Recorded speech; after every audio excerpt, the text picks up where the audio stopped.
நம்ம தான் நம்மளுக்கு அவ்வளோதான் இல்லையா? அவ்வளோதான் கடைசி வரைக்கும் நம்ம தான். இப்போ நம்ம ஒரு நல்ல நிலைமைக்கு செட்டில் ஆகுனா கூட நம்ம கஷ்டப்பட்டாதான். இப்போ நம்ம ரிலேட்டிவாக இருந்தாலும் சரி, நம்ம அப்பா அம்மா இருந்தாலும் சரி, நம்மள அவங்க படிக்க வைக்க தான் முடியும். வீட்டில் மற்ற பசங்களாம் வந்து நேராக பைக் எடுத்துட்டு வந்து விட்டு ஸ்டைலாக கண்ணாடி போட்டு அப்படி போயிட்டே இருப்பாங்க. நான் பைக் எடுத்துட்டு இப்படி பார்ப்பேன், கம்முன்னு என்ன நடக்குது, என்ன பண்ணிட்டு இருக்கான் இவன் அப்படின்ட்டு. அது வருவானுங்க, ஹெல்மெட்டை கட்டுவாங்க, மாட்டுவாங்க, இப்படி பண்ணுவாங்க, போயினே இருப்பாங்க. நமக்கு அது கூட இது வராது, ஒரு மாதிரி கஷ்டமாவே இருக்கும். வீட்டில் எல்லாரும் போய் கேட்பாங்கல்ல, அவங்க ஒன்றும் முடியாது சொல்லுவாங்க. நான் வீட்டுக்கு போய் சொன்னா மட்டும், இப்போ நான் பிஎஸ்சி இப்போ எம்எஸ்சி போடலாம் அப்படின்னு சொல்லி கேட்டதுக்கு வீட்டில் என்ன சொன்னாங்க, எம்எஸ்சியா சரி நீயே இது பண்ணி நீயே படிச்சுக்கோ அப்படின்னு சொல்லிட்டு சொன்னாங்க. சரி ஓகே அப்படின்னு சொல்லிட்டா, அதுக்கு வந்து வீட்டில் இருந்து நான் ஒரு அமௌண்ட் கேட்டேன். நான் 25,000 ஃபீஸ் கட்டணும்னா 10,000 எனக்கு கொடுங்க, மிச்ச பேலன்ஸ் வந்து நான் கட்டிக்கிறேன், மற்றபடி நடுவில் என்ன செலவு வந்தாலும் நான் பார்த்துக்கிறேன் அப்படின்னு. அது கூட பண்ண மாட்டாங்க, கேட்பாங்க வீட்டில். ஏன்னா கேட்டால் அவங்க சைட்லையும் எதுவும் சொல்ல முடியாது, அவங்களுக்கும் வந்து வேற நிறைய ப்ராப்ளம் இருக்கும் அப்படின்னு சொல்லிட்டு. அதனால எதுவுமே கேட்க முடியாது. காசு அப்படின்றத மாதிரி எது எல்லாமே தான், எல்லா ஒரு எக்ஸ்பிரஷனுமே வந்து நான் கொடுக்குறேன்னா அது ரிட்டர்ன் வராது. அது ரொம்ப கஷ்டமா இருக்கும் எனக்கு. எல்லாருக்கிட்ட இருந்தும் வராது, ஒரு மாதிரி இருக்கும். அப்பா அம்மா கிட்ட இருந்தே வராது. மற்றவங்களாம் எப்படி என்ன சொல்றது, அடுத்த ஜாப் போகலாம், நம்ம லெவலில் கொஞ்சம் இன்க்ரீஸ் பண்ணிட்டு அதுக்கப்புறம் பொண்ணு தரலான்னு பார்ப்போம். ஆனால் நம்ம வயசு நான் 33 வயசு ஆகிடும், 34 வயசு ஆகிடும், பொண்ணு தர மாட்டாங்க. கேட்டால் ஏஜ் பாருன்றானுங்க. எல்லாம் நம்ம செட்டில் பண்ணிட்டு ஒரு ஸ்டேஜில் வந்து உட்காந்ததுக்கப்புறம் பார்த்தீங்கன்னா பொண்ணு கிடைக்காது. நம்ம வேலைக்கு போகிறது, நீங்கள் சொன்னீங்க லவ் பண்ணுறது, எல்லாத்துலேயும் நம்மளுக்கு ஒரு ஸ்டெடியாக ஒரு வேலை கிடைக்காது எங்கேயுமே. எல்லாமே ஒரு பிரச்சனை வரதான் செய்யும். ஸோ இப்போ என்ன சொல்லுது, காசு தான் தீர்மானிக்கணும். இப்போ வந்து அம்பானிக்கெலாம் பிரச்சனை இருக்காதா? கண்டிப்பாக இருக்க தான் செய்யும். எல்லாருக்கும் பிரச்சனை இருக்க தான் செய்யும்.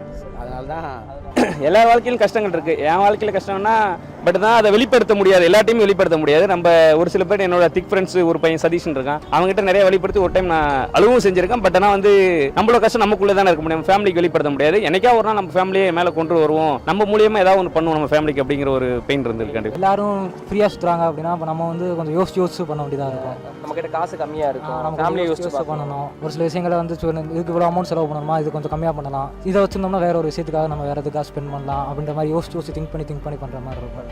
மிடில் கிளாஸ் லைஃப் தான் ப்ரோ என்ஜாய்மெண்ட்டு. எந்த விதத்தில் நமக்கு இல்லை, இப்போ ஒரு பணக்காரவங்க வீட்டிலனா அவங்க அப்பாவோட தான் அடுத்து பண்ணணும், அந்த மாதிரிலாம் இருக்கும் ஃபோக்கஸ். நமக்கு வந்து நிறைய ஓப்பனிங் இருக்கு, நமக்கு நாலேஜ் எடுத்து நம்ம போனோம்னா நம்ம வந்துடலாம். எல்லாரும் தேட வேண்டியது அந்த காந்தி தாத்தா, அந்த பேப்பரு, அதை ஈஸியாக எடுத்தா முடிஞ்சிச்சு, அவ்வளோதானே. அவ்வளோதான். நீங்க என்னைக்காவது யோசிச்சிருக்கீங்களா மிடில் கிளாஸ்ல ஏன் பிறந்திருக்கோம் அப்படின்னு தாட் வந்து? ஏன்னா ஹாப்பி தான் ப்ரோ, இதில் தான் நிறைய நம்ம கற்றுக்க முடியும் ப்ரோ. எந்த மாதிரிலாம் நீங்கள் லேர்ன் பண்ணியிருக்கீங்க? இப்படி ரோட்டில் அலையலாம் ப்ரோ.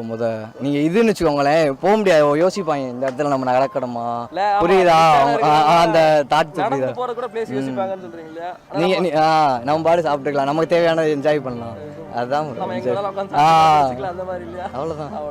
மிடில் கிளாஸ்னாலே அந்த ப்ராப்ளம் தானே, பட்ஜெட் ப்ராப்ளம் தானே. எனக்காவது நினச்சி வருத்தப்பட்டிருக்கீங்களா? வருத்தப்பட்டு என்ன ஆக போகுது?